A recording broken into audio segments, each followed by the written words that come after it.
Jet Greaves is the goalie of the future and also the goalie of the right now, but he needs a new contract. What's that going to look like? Let's discuss on today's Locked On Blue Jackets.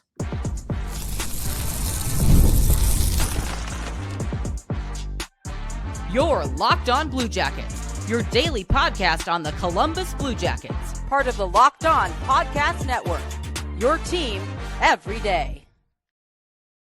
Hello, welcome to Locked On Blue Jackets, part of the Locked On Podcast Network, your team every day. I am, as always, your host, Jay Foster. It gives you the good, the bad, and the ugly about your favorite team and mine, the Columbus Blue Jackets. Before we get started, I do want to let you know today's episode is brought to you by FanDuel. Right now, new customers can bet just $5 and get $150 in bonus bets if your first bet wins. Head to FanDuel.com to get started. We're going to talk about Jet Greaves today. Hooray. We're going to do a season review. Which I'm sure will be overwhelmingly positive because he's done nothing wrong ever in his life. But I already talked about this a little bit kind of during the Olympic break, I think, about like what his new contract could look like. I wanted to get into a little bit more detail with that and kind of his international play as well, because is he going to be the starter for Team Canada at the World Championships? It's very, very possible. So we'll get into all of that in today's episode. Let's start with his season, which, just like the bare numbers, pretty good, right? A 908 save percentage. In 55 games, he had 26 wins, 19 losses, 9 overtime losses. Played the most minutes of his NHL career by a magnitude of 5, it looks like. His career high was 11 games. That he did last season. This season, he played 55 games, played over 3,000 minutes, which is just a little bit more than the 660 minutes that he played last season. I'm not going to get into his whole origin story, but you know, the greatest hits of it: undrafted kid signs a contract because the Blue Jackets literally need any rookie goalie or rookie tournament eligible goalie. Off the back of that, gets an AHL shot, gets his NHL shot because the Blue Jackets didn't have any healthy goalies for a minute, and has just kind of slowly, quietly worked his way up. Was one of the best goalies in the AHL for a couple of years, and was one of the best goalies in the NHL this season.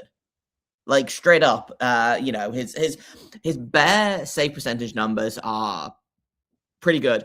His underlying numbers, excellent. He was, and we've talked about this as well, so I'm not going to get too deep in the paint, but 6th best goalie in goals saved above expected for goalies that played more than 50 games. He saved 16 and a half goals more than he should have. This is per Money Puck, and I'm going to be using a couple of different stat sites here, and some of them say different things, but for Money Puck, the only Canadian goalie that performed better than Jet Greaves this season was Logan Thompson. Then you've got, you know, your Jeremy Swayman, your Ilya Sorokin, your Andrei Vasilevsky, your Igor Shesterkin. Like those are the 5 goalies that performed better than Jet Greaves this season. If you wanted to throw Scott Wedgwood in there, he also technically performed better, but he only played 45 games this season, so I have excluded him because I wanted to do. I feel like 50 is a relatively normal number of goals of games for a starting goalie. That being said, only 18 goalies in the league played 50 or more games this season. I don't know whether that's because there were injuries or whether we are seeing a trend away from having one starting goalie to, you know, more of a tandem. Obviously, Scott Wedgwood had a tandem with Mackenzie Blackwood, who would have played most of the other Avalanche games, but not all of them, I don't think. I think they had a third goalie play a couple of games. But I think we're seeing it trend away from, you know, the last couple of years.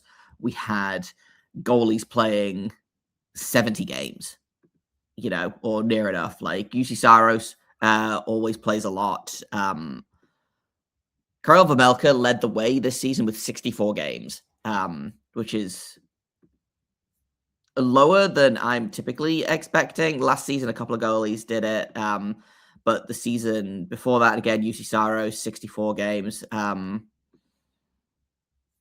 60 to 65 seems to be like the norm for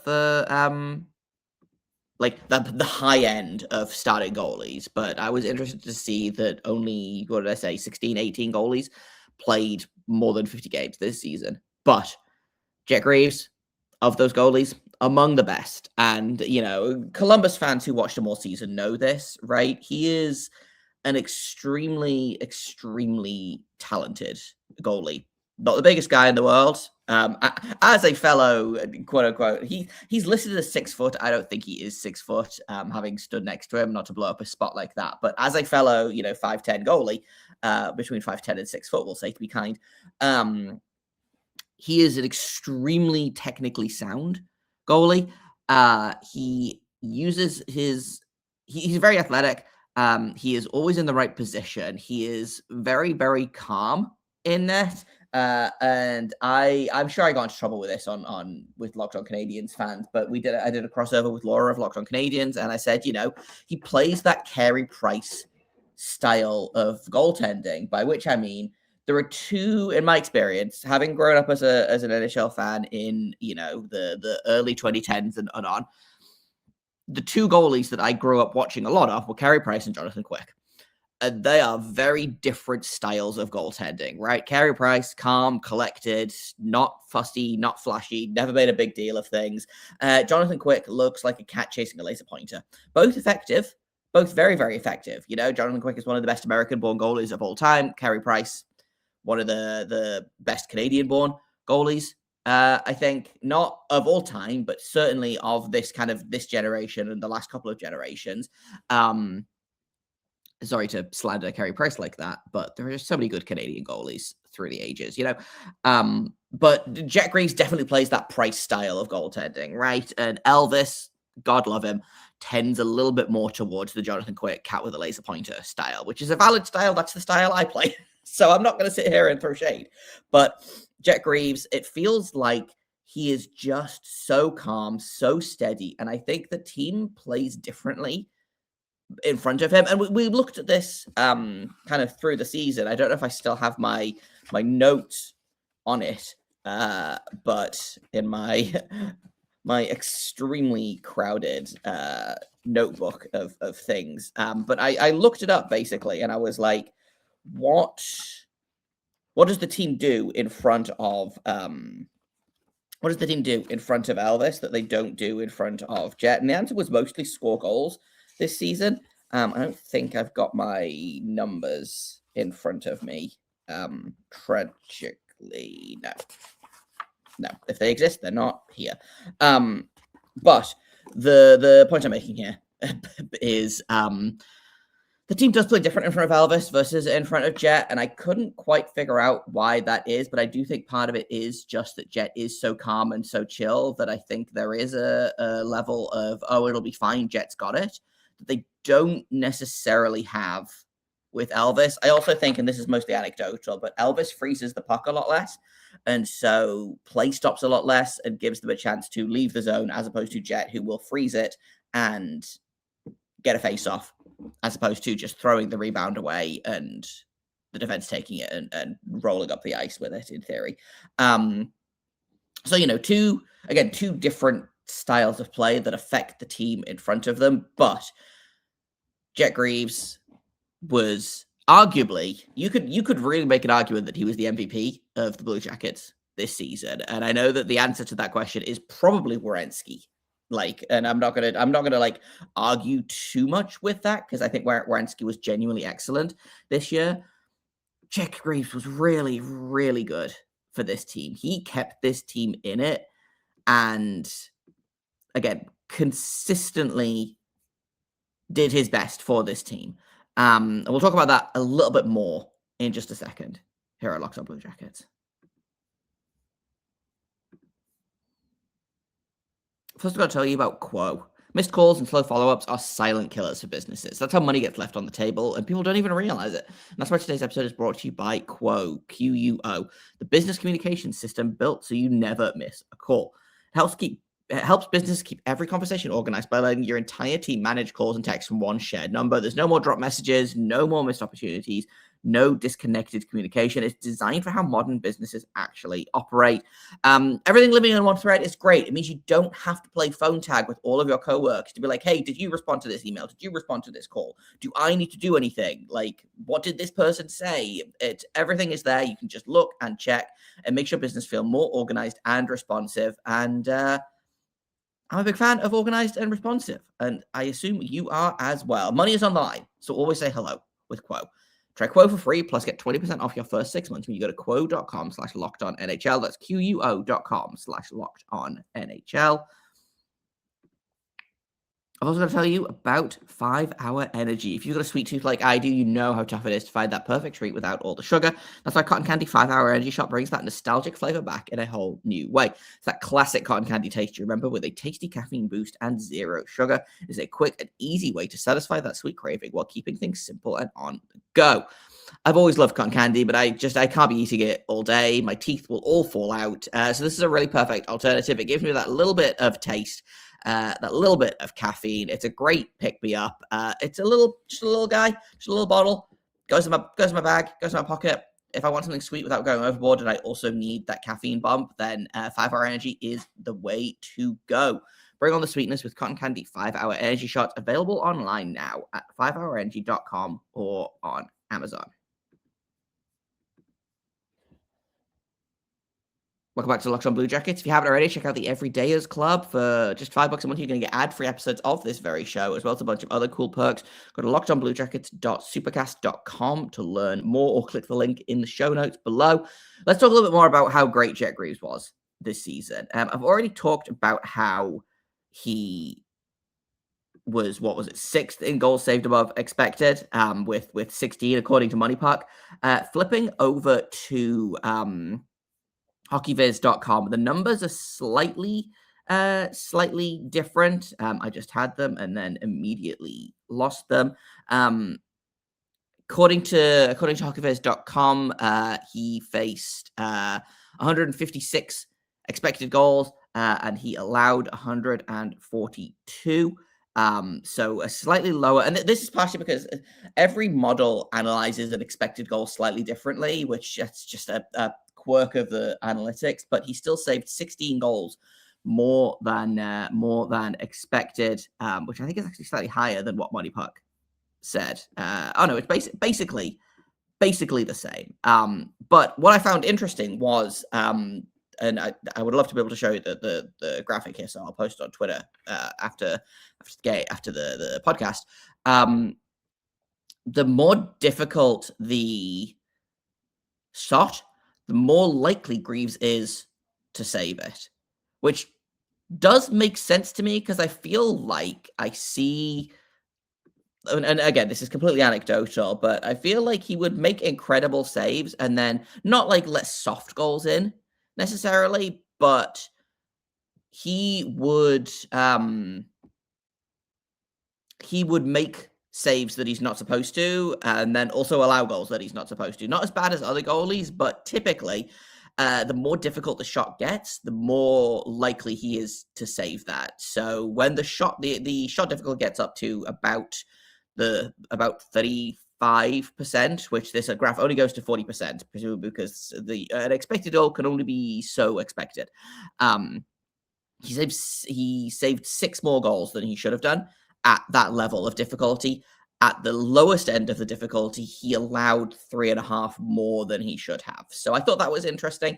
But yeah, he is consistently saving more shots than he should. And that goes to, again, when you flip over to what kind of shots he's facing, wrist and snapshots. 98 goals allowed on 110 expected. Slap shots, 12 goals on 14 expected. Deflections, 16 goals on 20 expected. The only place that he really struggles with is backhands, which I think almost every goalie struggles with backhands. Ironically, I think I don't have Elvis's numbers in front of me. I feel like Elvis does pretty well with backhands, which is unusual and very funny to me. But that's literally the only kind of shot really that Greaves faces that he doesn't save more than he's expected to. And partially that's just because backhands are voodoo and they're really hard for goalies to predict, but also a man's got to have a weakness, right? And I guess that's his. Again, just going back to anecdotally, Jet Greaves, the reason I think he does so well is his glove hand is just so good. Like, and he's, again, going back to not the biggest guy in the world. I don't think he's necessarily the best skater in the world. Like, he's fine. He's pretty good. But his puck handling is sometimes an adventure. I feel like it's very rare to find a goalie that is actually good at puck handling, but as opposed to one that people just say is good at puck handling. Because in my experience, there's like 4 goalies total that I trust to handle the puck. Unfortunately, Jet Greaves isn't one of them. And unfortunately, he started leaving his net for adventures a lot more than I would like. So, he's not perfect, obviously, but I keep going back to that. His glove hand is just so good, and I don't know whether that's a baseball thing. Obviously, he played baseball as a kid, or if that's just something he works and works and works at. I don't know if that's because also my guess is teams shoot high glove and high blocker slightly more than normal against Jet Greaves because he is smaller than normal goalie. So once he's down in butterfly, there is in theory a lot more space kind of up over his shoulders. And we saw a couple of goals this season where like he would go down and be up against one post, and there would be, probably a dinner plate-ish, maybe not dinner plate, like a side plate-ish sized gap where his head just doesn't quite reach the corner post. And we saw a couple of goals go in like that probably would have been saves if he'd been 2 inches taller. But for the most part, I have very, very few complaints with how Jet Greaves played this season or, his game at all. I think it's super fun that he's going to go to Team Canada. Like, I haven't seen them announce any other goalies because it was still in that weird place of like guys are still deciding. I assume now that 8 more teams have been kicked out of the playoffs, you'll get some more decisions. But it looks like John Tavares, Mark Scheifele, Robert Thomas, Ryan O'Reilly are all going to be going. Matt Barzal, Matthew Schaefer, Morgan Riley have expressed interest. I don't think Matthew Schaefer is confirmed as going. And then there were a handful of other players. I know Celebrini's probably going. There was a couple of other names as well. Denton Matejchuk is obviously going, but I don't think I've seen any other goalie. Obviously, Logan Thompson went to the Olympics. He did not make the playoffs, so he's a potential option as well. But, like, again, there's a world where Jet Greaves is the best goalie for Team Canada, like the best option. I don't know whether he'll get the starting role immediately, but there's a world where he is the best option for Team Canada in the World Championships, which is great for Blue Jackets fans and, like, great for him as well. Again, in terms of getting his name in recognition for potential Olympics. And, we're talking 4 years now, but in 4 years' time, he'll be, 28? Will be not quite a veteran goalie, but up there. And if he continues to play at the level that he played, then he's going to be one of the best Canadian goalies in the game, especially at that age, right? Like, you look at the guys that they took this year. Thompson is, I want to say, like 28. Binnington's coming up on 30. Darcy Kemper is above 30. Like, those were the 3 goalies that they took. I don't think any of those guys, Logan Thompson maybe, will be playing for Team Canada in the Olympics. And if you look at the goalies of around Jet Greaves' age right now, he's really the only notable Canadian one, right? Like, you think of all of the good young goalies in this league. Spencer Knight is American. Dustin Wolf is American. Yaroslav Askarov is Russian. Like, who are the other notable goalies? It's really just kind of like Lukas Dostal is Czech, I believe. Jake Ottinger is American, obviously, and he's also 26 now, I think. So he doesn't quite fit. But like of the goalies, Jet might be the best young Canadian goalie in the game, straight up, which I think is fun. Let's take another quick break, and then when we get back, we'll talk about what his contract could look like, because there's a couple of comparables here that I think probably he will fall somewhere in the middle of. So we'll talk about that in just a second here on Locked On Blue Jackets. First, I've got to tell you about Kalshi. Hunt for the Stanley Cup is on, and now you can trade every game on Kalshi. You can trade every playoff game, every series, the conference finals, and the championship. Minnesota, Colorado was huge last night, right? And when I say huge, I mean the stupidest game ever. And if you want to put some money on that game being equally stupid, you can do that at Kalshi. If you put $100 in, you have a 65% chance of winning $154 if you pick Colorado. That means they have a 65% probability to win, and that's a pretty good payout, if you ask me. On Kalshi, you are trading against peers in a live market, meaning there's no house. And as the probability changes, you can buy in and out of your position. For a limited time, download the Kalshi app and use code LOCKEDON to get $10 when you trade $10. KALSHI, Kalshi, trade on anything. I've also got to tell you about Indeed. Workplace chaos, deadline stacking up, inbox overflowing, and the one position you have to fill is still sitting open. When pressure's on and you need the right hire, this is a job for sponsored jobs that help you reach the people who actually fit what you're looking for: skills, experience, location. So you're not just hoping the right candidate stumbles across your post. And here's a stat that says it all. The minute that I've been talking to you, companies like yours have made 27 hires on Indeed, according to their worldwide data. So if you're hiring, spend less time searching and more time interviewing candidates who check all of your boxes with Indeed sponsored jobs. Less stress, less time, better results. When you need the right person to cut through the chaos, this is a job for Indeed sponsored jobs. And listeners of this show are going to get a $75 sponsored job credit to help get your job the premium status it deserves at Indeed.com/podcast. Go to Indeed.com/podcast right now and support our show by saying you heard about Indeed on this podcast. Indeed.com/podcast. Terms and conditions apply. Need to hire? This is a job for Indeed sponsored jobs. Welcome back to Locked On Blue Jackets. Thank you for making us your first listen of the day every single day. Let's talk about contracts, because Jet Greaves is in a weird place right now. He's 24 years old.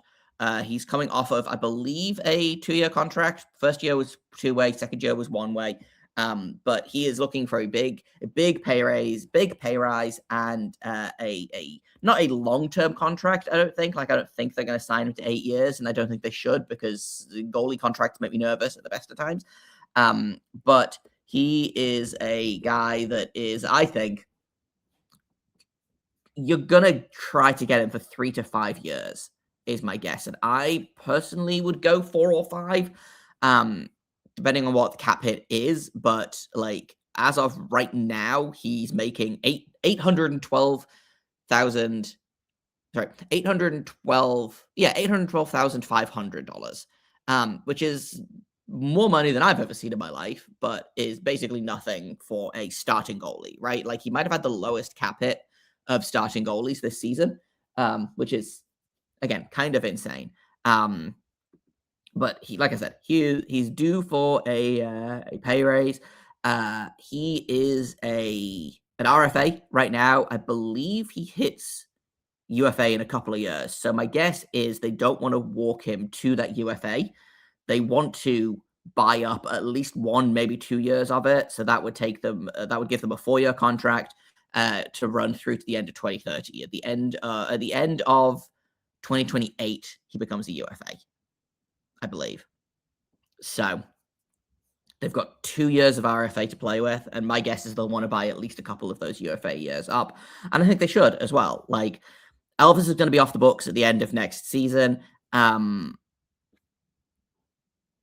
Jets the way forward. Like, he just is. And there are a couple of cap hits that I wanted to talk about. In terms of numbers. So 3 of the goalies that I mentioned earlier, actually, Spencer Knight, Dustin Wolf, and Lucas Dostal, all signed long-ish term contracts this summer. So Dostal signed a 5-year, $6.5 million contract. He's 25 years old. Dustin Wolf, at 24, signed a 7-year, $7.5 million contract. And then Spencer Knight signed $5.833 million contract for 3 years. He's also 24. So those 3 goalies are all in a similar age bracket to Jet. 3 wildly different contracts, and I do think it'll probably hit somewhere. They won't. I don't think he'll make as much money as any of them. Like, I might be tempted to just give him the Spencer Knight contract, the 5.8 for 3 years. That feels a little high, especially if you're still paying Elvis. But if you can get him for like $5 million for the next 4 years, I would feel pretty good about that. If you want to go 5 years, even better. Like, I think 5 years is a really good. Again, for goalies, I'm hesitant to do more than 4 or 5 because goalies are voodoo. I do think that Dustin Wolf contract is going to age pretty well, but he had a rough year this year. Only allowed 2 goals less than expected. So he had a really, really good rookie season. He was my pick to win the Calder. Kind of fell off this season, by which I mean the Flames were absolutely miserable, and I think he had a little bit of a sophomore slump. Jet Greaves, we might see a sophomore slump from him next season. I don't think so. This is technically not his rookie season, only because he played too many games to be Calder eligible. So this was kind of his first full season, but also not technically his rookie season. I think we'll see a Jet Greaves of similar or better next season, especially because I expect the team to be better in front of him as well. And that helps, right? Like, you see good goalies in front of good teams. You see good goalies in front of bad teams, you know? That being said, I could see them giving him a long-term contract, but I also don't think that they're going to want to do that. I think the organization was burned with the Elvis contract. And his was it 4 years or 5 years? It was 5 years at $5.4 million. At the time, that seemed promising. But unfortunately, Elvis's save percentage, I think, has dropped every single year since his rookie season. He's never had a save percentage as good as his rookie season, which is worrying. And I think the organization, obviously, it's a completely new front office. Don Waddell didn't sign that Elvis contract. I don't believe, it's just the assistant GM who does all of the contract negotiation, Josh Flynn. He's in Buffalo now. So they've got a new contracts guy, they've got a new GM, but I think the organization in general might be wary of handing out another big long contract like that. And again, that wasn't massive, and the cap is going up. So like 5.4 today does not buy you what 5.4 would get you 5 years ago, right? And so again, this is going to be another summer of deals that probably look like overpays. Like, again, you look at what these numbers are like. Spencer Knight takes up 5.6% of the cap. Dustin Wolf takes up 7%. Lucas Dostal takes up 6.8%. With the cap going up, if Jet signed that $5.8 million contract, then that, I believe, would be under 5% of the cap, because the cap's going up over 100 million. So he would, I haven't done the math and I can't be trusted to do the math on the fly, but a $5 million contract for Jet, or 5.8, I believe would come in at like 4.9% of the cap. So less than 5%. Which is pretty close to, I think, the average. I think what did I say the average was? Like 4.2% of the cap. I feel pretty good about that.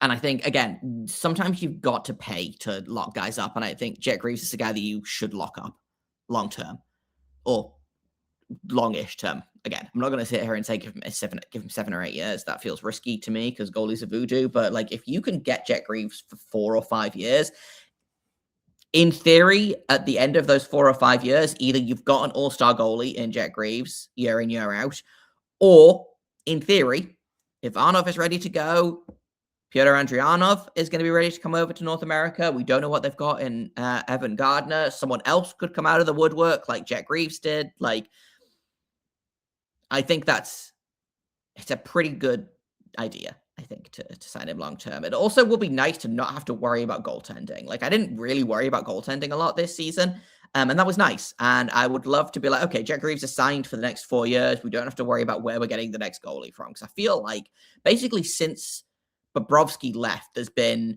the Blue Jackets need a goalie. The Blue Jackets need a goalie. Even when they had goalies, Jonas Korpisalo was good for that 1 year after Bobrovsky left.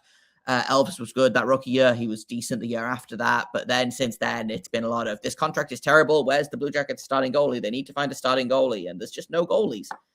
The goalie free agent market is thin, and we'll talk about that. And in terms of, do they move on from Elvis? I jokingly tweeted, "Do you think Edmonton wants Elvis after another playoff exit?" And I got a really, really polarizing response to that, which was half the people were like, "Yes, take him immediately," and the other half were like, "No, why would they want him? He's terrible." And, obviously Elvis would have to do something to make the cap work, and I don't think it would make sense for Columbus to make that trade. We're going to talk a little bit about potentially replacing Elvis, but the goalie market is real thin right now. So sign the guy that you have, stop worrying about it, play him 60 games next season, and Elvis could be trusted with 24 games, I'm sure. Knock on wood. But Jet Greaves Jet Greaves is the right now, and he's also the future for this team. And he came out of nowhere. I think that's a cool story. That's all I've got today. Tomorrow, I think I'm going to revisit an episode that I did last offseason, and we're going to talk about it again this offseason, which is Jason Robertson still doesn't have a contract with the Dallas Stars. They just got bounced in the first round of the playoffs. They have about $5 and a high fives worth of cap space. Is there a possibility that the Blue Jackets can coax Jason Robertson away from the Stars, whether it's a trade, whether it's an offer sheet, which I think would be full chaos, and I would be all for it.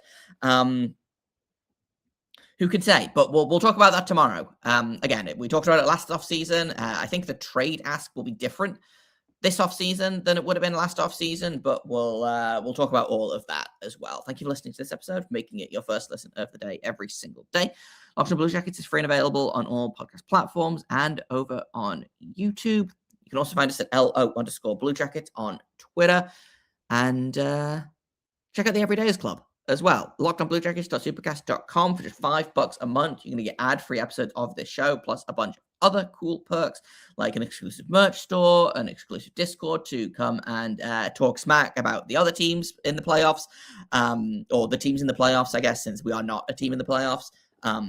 But I had a bunch of time talking smack about the Colorado Wild game last night with other everydayers. So if you feel like you want to come and talk smack, then $5 a month. Locked On BlueJackets.supercast.com, or just look for the Everydayers Club wherever you find podcasts. That's all, I think, of my outro. Thank you once again for listening. Until tomorrow, make sure you stay locked on.